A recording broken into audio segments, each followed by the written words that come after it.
I'm a psychologist and I'm going to explain to you why smart men struggle with dating. In order to explain that, I'm going to take you back in time to 1942 to meet a psychologist by the name of Lita Stetter Hollingworth.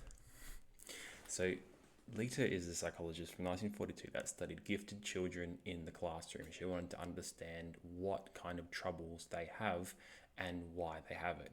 So she observed many children across many different schools across her academic career, right back in the 1940s, to study the patterns of the intellectually gifted child.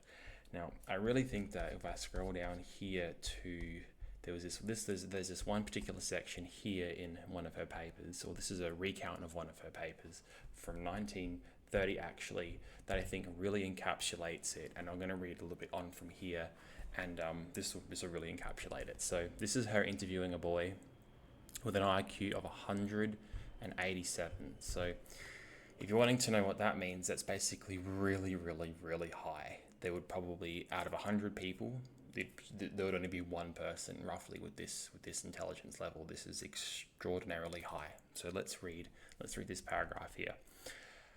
A case in point is that of a 6-year-old boy. So the boy is 6 years old with an intelligence quotient of 187, who was reported as too immature for the work of the first grade because he would not attend the lessons given to him, but would go off by himself, lie down on his back and look up at the ceiling. This child's mental age was 12. So he's 6 years old, but he's actually 12, so literally double. So you can imagine when this person is 20, what their mental age will be, and so forth. He could read as well as sixth grade children ordinarily can, according to standard tests. He could perform all the fundamental processes of arithmetic, could square numbers, and could read numbers to the billions. Bored with the material being presented to beginners, yet not knowing how to formulate his difficulty, he simply drifted away from the teacher and the group as his childish solution of the situation. When asked what he did when he was lying on the floor, he said, "Oh, mostly mathematical calculation or in my imaginary land." So, and we'll continue reading on here.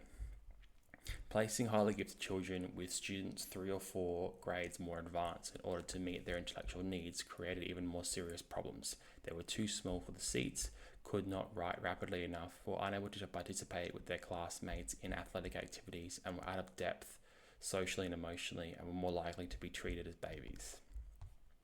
So, and we scroll down here, there's the last little excerpt I'll read. The standard practices of acceleration for bright students and failure for disabled students created a precarious social situation in the classroom.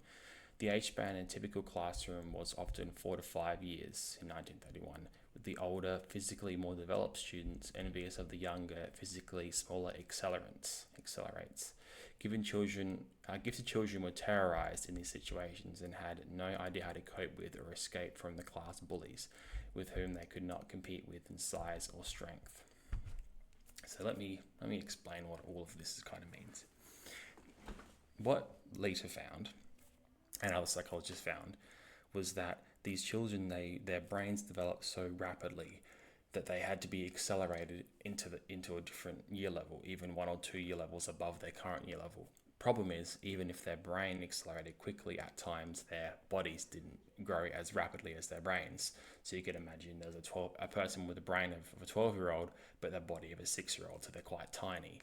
So they get trapped by the kids who are actually 12 years old and have a mental age of maybe around about their age, who are double the size of them, and they get bullied, they get ostracized because they're different. So what this invariably leads to is social isolation and lack of social skills development.